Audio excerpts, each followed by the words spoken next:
നമസ്കാരം.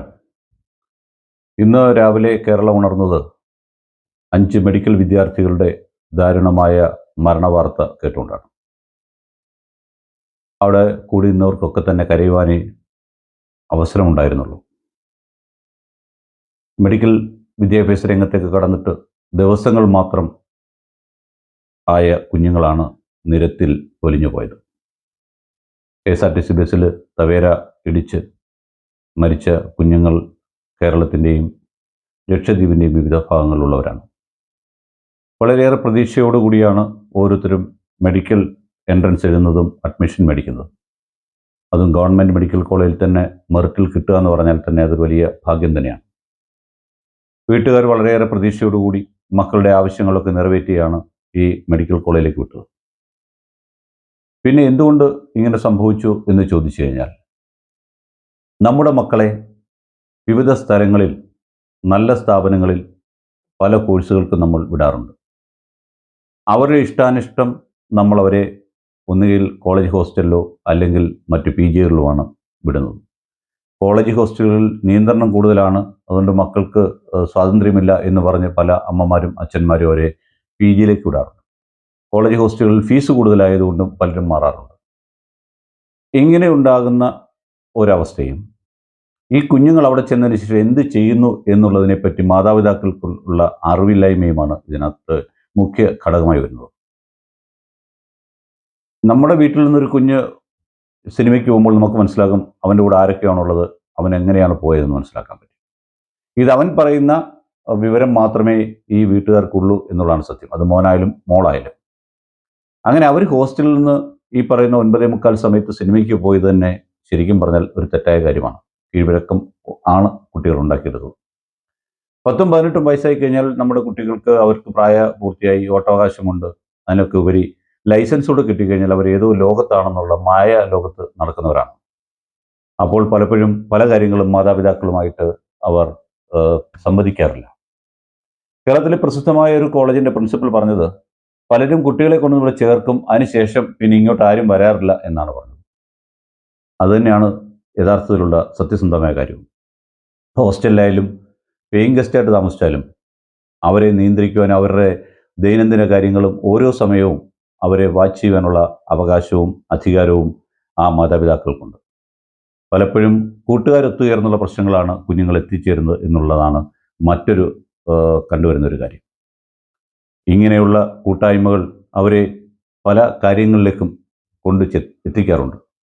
ആൺകുട്ടികളായാലും പെൺകുട്ടികളായാലും ഇങ്ങനെയുള്ള കാര്യങ്ങൾ ചെന്ന് പെട്ടുകഴിഞ്ഞാൽ പിന്നെ തിരിച്ചു വരിക എന്നുള്ളത് മറ്റൊരു വലിയ ഹിമാലയൻ ടാസ്കായി മാറുന്നു. ഇങ്ങനെയുള്ള കൂട്ടായ്മകളിലും ഒത്തൊരുമകളിലും യാത്ര ചെയ്യുമ്പോഴാണ് പലപ്പോഴും ഡ്രഗ്സ് ഉൾപ്പെടെയുള്ള കാര്യങ്ങളിലേക്ക് കുഞ്ഞുങ്ങൾ വഴി വീഴുന്നത്. പെൺകുട്ടികളെയൊക്കെ ഉൾപ്പെടെ വളച്ചെടുക്കുവാൻ വേണ്ടിയുള്ള വളരെ ഒരു സംഘം പല കോളേജുകളിലും ഉണ്ട് എന്നുള്ളതാണ് സത്യം. നാം ഈ തരുണത്തിൽ ചിന്തിക്കേണ്ട മറ്റൊരു കാര്യമെന്ന് പറയുന്നത്, ഈ വാഹനം ഓടിച്ചിരുന്ന വിദ്യാർത്ഥി ലൈസൻസ് എടുത്തിട്ട് 5 മാസം മാത്രമായിട്ടുള്ളൂ. 5 മാസം മാത്രം കൊണ്ട് ലൈസൻസ് എടുത്തൊരു പയ്യൻ ഈ 5 മാസവും വാഹനം ഓടിക്കായിരുന്നില്ല ചെയ്തത്. പലപ്പോഴും വീട്ടിലെയോ സുഹൃത്തുക്കളുടെയോ വാഹനങ്ങൾ ഓടിച്ചായിരിക്കും നിരത്തിലൂടെ പോയിട്ടുള്ളത്. അങ്ങനെ ആയിരിക്കും അവന് കിട്ടിയ ട്രെയിനിങ്. നമ്മുടെ ലൈസൻസിങ് സമ്പ്രദായം തന്നെ മാറ്റേണ്ടതാണ്. മന്ത്രി അതിന് പറ്റിയ കുറേ മാറ്റങ്ങൾ കൊണ്ടുവന്നപ്പോൾ ഇവിടുത്തെ മോട്ടോർ ഡ്രൈവിംഗ് സ്കൂൾ ഉടമകൾ സമരം ചെയ്തു. അപ്പോൾ അവർ രാഷ്ട്രീയമായ രീതിയിൽ സംഘടിച്ചു അതിന് കോട്ടം വരുത്തി.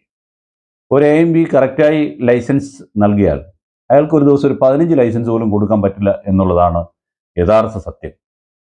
ഇത് എന്ന് പറയുന്നത് വളരെയേറെ അരമണിക്കൂർ കൊണ്ടും 15 മിനിറ്റ് കൊണ്ടും 10 മിനിറ്റ് കൊണ്ടും 5 മിനിറ്റ് കൊണ്ടും എടുത്താലും എടുത്താൽ മതി, കമ്പിയെ മുട്ടാൻ പാടില്ല എന്നൊരൊറ്റ നിയമം മാത്രമാണ് ഈ മോട്ടോർ വാഹന വകുപ്പ് നടപ്പിൽ വരുത്തിയിട്ടുള്ളത്. റോഡിലാണെങ്കിലോ, റോഡിൽ പോലും ഇടത് സൈഡിൽ ക്ലച്ചും ബ്രേക്കുമുള്ള വാഹനത്തിലാണ് AMB ഇരിക്കുന്നത്. കാരണം അദ്ദേഹത്തിന് ഭാവിയും മക്കളും ഒക്കെ ഉള്ളതുകൊണ്ടായിരിക്കാം അങ്ങനെ ഇരിക്കുന്നത്. അങ്ങനെ ഇരുന്നാണ് ഇവർ ടെസ്റ്റ് നടത്തുന്നത്. അത് 1 കിലോമീറ്ററോ 1/2 കിലോമീറ്റർ ഓടിച്ചു കഴിയുമ്പോൾ അടുത്ത ഡ്രൈവിംഗ് സ്കൂളുകാരൻ്റെ വണ്ടി വരും, അടുത്ത കുട്ടിയെ കയറ്റും. അങ്ങനെ കോൺവേ ആയി വന്ന് ടെസ്റ്റ് നടത്തുന്ന നടപടിയാണുള്ളത്. പിന്നെ ഈ കുട്ടികൾ പഠിക്കുന്നത് സ്വയമേ സ്വന്തം വാഹനത്തിലോ മറ്റെവിടെയെങ്കിലും ഓടിച്ചൊക്കെ ആയിരിക്കും പഠിക്കുന്നത്. ഒരിക്കലും റോഡിൽ പാലിക്കേണ്ടതായ കാര്യങ്ങളെപ്പറ്റിയോ റോഡിലുള്ള ആവശ്യമായ നിയമങ്ങളെപ്പറ്റിയോ കുട്ടികളെ പഠിപ്പിക്കുന്നില്ല. ആകെ കൊടുക്കുന്ന ലേണേഴ്സ് കഴിഞ്ഞതിന് ശേഷം 2 ദിവസം 1-2 മണിക്കൂർ വീതമുള്ള ട്രെയിനിങ്ങാണ് കൊടുക്കുന്നത്. ആ ട്രെയിനിങ്ങിൽ എന്താണ് നടക്കുന്നത്? ആവശ്യമായ നിയമപരിജ്ഞാനം അവർക്ക് നൽകുന്നില്ല എന്നുള്ളതാണ് സത്യം. അതുപോലെ തന്നെയാണ് നമ്മൾ റോഡിൽ ഇറങ്ങുന്ന വാഹനങ്ങൾ. ഈ ടൂ വീലർ നോക്കുക. ടൂ വീലറുകളൊക്കെ തന്നെ സ്പീഡ് കൂട്ടി കുഞ്ഞുങ്ങളെ ക്രേസിലേക്ക് എത്തിക്കാൻ വേണ്ടിയുള്ള രീതിയിലാണ് അതിൻ്റെ മാനുഫാക്ചേഴ്സ് ചെയ്യുന്നത്. വേഗപരിധി നിശ്ചയിച്ചിട്ടുണ്ടെങ്കിൽ ആ വേഗപരിധിക്ക് അപ്പുറം പോകാതിരിക്കുവാനുള്ള സംവിധാനം ആ വാഹനത്തിന് അനിവാര്യമല്ലേ? വലിയ വാഹനങ്ങൾ 10, 50, 60 പേരെയും കൊണ്ടുപോകുന്ന വാഹനങ്ങൾക്കൊക്കെ തന്നെ കിലോമീറ്റർ സ്പീഡ് ഇത്ര കിലോമീറ്ററേ പോകാൻ പാടുള്ളൂ എന്ന രീതിയിൽ അത് നിയന്ത്രിക്കാനുള്ള നിയന്ത്രണ ഉപകരണമുണ്ട്. അതേ രീതിയിലുള്ള ഉപകരണങ്ങൾ ടൂ വീലറിലും അത്യാവശ്യമാണ്, ഈ പറയുന്ന കാറുകളിലും അത്യാവശ്യമാണ്. കാരണം ഈ കാറുകളൊക്കെ തന്നെ 100, 110, 120 കിലോമീറ്റർ സ്പീഡിലാണ് പോകുന്നത്. പലയിടത്തും എവിടെയൊക്കെ ക്യാമറ ഉണ്ടെന്നും എവിടെയൊക്കെ സ്പീഡ് ബ്രേക്കർ ഉണ്ടെന്നും അവർക്ക് മുൻകൂട്ടി അറിയാൻ സാധിക്കും. അപ്പോൾ ഈ പറഞ്ഞ സാഹചര്യങ്ങൾ നിലനിൽക്കുമ്പോഴാണ് ഈ കുഞ്ഞ് 5 മാസത്തിന് മുമ്പും ലൈസൻസ് എടുത്ത ഈ കുട്ടി 11 പേരെയോ അല്ലെ 12 പേരെയോ കൊണ്ട് യാത്ര തിരിച്ചത്. ആ വാഹനത്തിൻ്റെ സൈഡ് ഇടിച്ചാണ് ഇത്രയും വലിയ അപകടം ഉണ്ടായത്. നേർക്കുനേർ വാഹനം ഇടിച്ചില്ല എന്നുള്ളതാണ് നാം മനസ്സിലാക്കിയ ഒരു കാര്യം. നേർക്കുനേറാണ് ഇടിച്ചിരുന്നെങ്കിൽ വണ്ടിയുടെ ചേസ് അതിനെ കുറേയേറെ പ്രൊട്ടക്ട് ചെയ്യുമായിരുന്നു. ഇത് സൈഡ് കൊണ്ടാണ് ഇടിച്ചത്. അപ്പോൾ അങ്ങനെ റോഡിൽ പാലിക്കേണ്ടതായ നിയമങ്ങൾ ഒന്നും പാലിക്കാതെ ഡ്രൈവിങ്ങിന് ആവശ്യമായ പരിശീലനമില്ലാതെ മോട്ടോർ ഡ്രൈവിംഗ് സ്കൂളുകാരും AMVമാരും അല്ലെങ്കിൽ മോട്ടോർ വാഹന ഡിപ്പാർട്ട്മെൻറ്റും തമ്മിലുള്ള ഒരു ഇപ്പോഴും എന്നും നിലനിൽക്കുന്ന ഒരു അലിഖിതമായ കരാറുണ്ട്. ആ കരാർ അടിസ്ഥാനത്തിൽ ലൈസൻസ് കൊടുക്കുന്നതാണ് ഇങ്ങനെയൊക്കെ സംഭവിക്കുന്നത്. ടൂ വീലറിൽ പാഞ്ഞു പോകുന്ന ഓരോ കുഞ്ഞും ഹെൽമെറ്റ് വെച്ചിട്ടുണ്ടെന്നുള്ള അഹങ്കാരത്തിലാണ് പോകുന്നതെങ്കിൽ അവർ ഓർക്കേണ്ട ഒരു കാര്യം, 40 കിലോമീറ്റർ സ്പീഡിൽ കൂടുതൽ നിങ്ങളുടെ വാഹനം പോയി അപകടത്തിൽപ്പെട്ടാൽ ഒരിക്കലും നിങ്ങൾക്ക് രക്ഷപ്പെടാൻ സാധിക്കില്ല എന്നുള്ളതാണ് കാര്യം. 100cc ബൈക്കുകൾ വന്നപ്പോൾ ഏറ്റവും ബലം കുറഞ്ഞ കമ്പികൾ, പൈപ്പുകൾ ഉപയോഗിച്ചുള്ള പല ബൈക്കുകളും നിരത്തിൽ കാണാൻ പറ്റും. പല പോലീസ് സ്റ്റേഷൻ്റെയും മുമ്പിൽ ചെല്ലുമ്പോൾ കാണുന്ന ബൈക്കുകളുടെ ഒന്നും തന്നെ ഉടമകൾ ജീവിച്ചിരിക്കുന്നില്ല എന്നുള്ളതാണ് നാം അറിയുന്ന കാര്യം. ഇതൊരു പരമ സത്യമാണ്. ഈ സത്യങ്ങളൊക്കെ മനസ്സിലാക്കേണ്ടത് ഇവിടുത്തെ മോട്ടോർ വാഹന വകുപ്പോ അല്ലെങ്കിൽ ഇവിടുത്തെ പോലീസോ നിങ്ങളുടെ കുഞ്ഞുങ്ങളെ രക്ഷിക്കുമെന്നോ നിങ്ങളുടെ കുഞ്ഞുങ്ങൾക്ക് വേണ്ടി ഇവിടുത്തെ രാഷ്ട്രീയക്കാരോ മന്ത്രിമാരോ ഈ ദിവസങ്ങളിൽ കാണിക്കുന്ന മുതലക്കണ്ണീരല്ലാതെ അതിനപ്പുറം എന്തെങ്കിലും ചെയ്യുന്നത് ആരെങ്കിലും വിചാരിക്കുന്നുണ്ടെങ്കിൽ അത് തെറ്റായ ഒരു ചിന്ത മാത്രമായിരിക്കും. അതുകൊണ്ട് ഇത്തരണത്തിൽ പറയാനുള്ളൂ, ദൂരസ്ഥലങ്ങളിൽ പഠിക്കുവാൻ വിടുന്ന കുഞ്ഞുങ്ങൾ അവരുടെ കൂട്ടുകാരാണെന്നും അവരെപ്പോഴെന്തൊക്കെ ചെയ്യുന്നു എന്നുള്ളത് മനസ്സിലാക്കേണ്ടിയിരിക്കുന്നു. കോളേജ് ഹോസ്റ്റലുകൾ അനിവാര്യമായ സ്ഥലങ്ങളിൽ കോളേജ് ഹോസ്റ്റലിൽ തന്നെ കുഞ്ഞുങ്ങളെ പഠിപ്പിക്കാൻ നോക്കണം. അപ്പം ഒരു നിയന്ത്രണം ഉണ്ടാകും. അല്ലാത്തത് എന്തും ഭാവിയിൽ നമുക്ക് ബുദ്ധിമുട്ടുണ്ടാക്കുന്നതും സങ്കടം ഉണ്ടാക്കുന്നതുമാണ്. ഇത്തരം വാർത്തകൾ അവർക്കും മാത്രമല്ല നമുക്കും സങ്കടമുണ്ടായി. അയ്യോ എന്ന് പറയാത്ത ഒരു മാതാപിതാക്കളും ഇന്ന് ഈ ദിവസം കേരളത്തിലുണ്ടാവില്ല. ചാനലുകൾക്ക് അവർക്ക് ചർച്ചയും കണ്ണീർ കഥ സംപ്രേഷണം ചെയ്തുള്ള വെയിറ്റേജ് കൂടാനോ അല്ല അവർക്കുള്ള വ്യൂവേഴ്സിനെ കൂട്ടാനോ മാത്രമേ, അല്ലെ അവരുടെ പരസ്യം കൂടുതൽ കിട്ടാനോ മാത്രമേ അത് ഉപയോഗിച്ചിട്ടുള്ളൂ. അതുകൊണ്ട് ലൈസൻസിങ്ങിനും ഒരു വ്യത്യാസം ഉണ്ടാകണം. 18 വയസ്സെന്നുള്ളത് കഴിയുമെങ്കിൽ 23 വയസ്സ് പക്വതയാർന്ന പ്രായത്തിലേക്ക് ലൈസൻസിൻ്റെ പ്രായപരിധി ഉയർത്തേണ്ടതാണ്. അതിനുള്ള ചിന്തയാണ് ഇവിടുത്തെ പൊതുസമൂഹം നടത്തേണ്ടത്. അതിനായി ഒരു പുതിയ രീതിയിലുള്ള ലൈസൻസിങ് സമ്പ്രദായം കൊണ്ടുവരാൻ സംസ്ഥാനത്തെ മന്ത്രിസഭ തയ്യാറാകേണ്ടിയിരിക്കുന്നു. സർക്കാരിനെ സംബന്ധിച്ച് പൊതുഗതാഗതത്തെക്കാൾ എപ്പോഴും നേട്ടം ഈ ടൂ വീലറുകളും കാറുകളുമാണ്.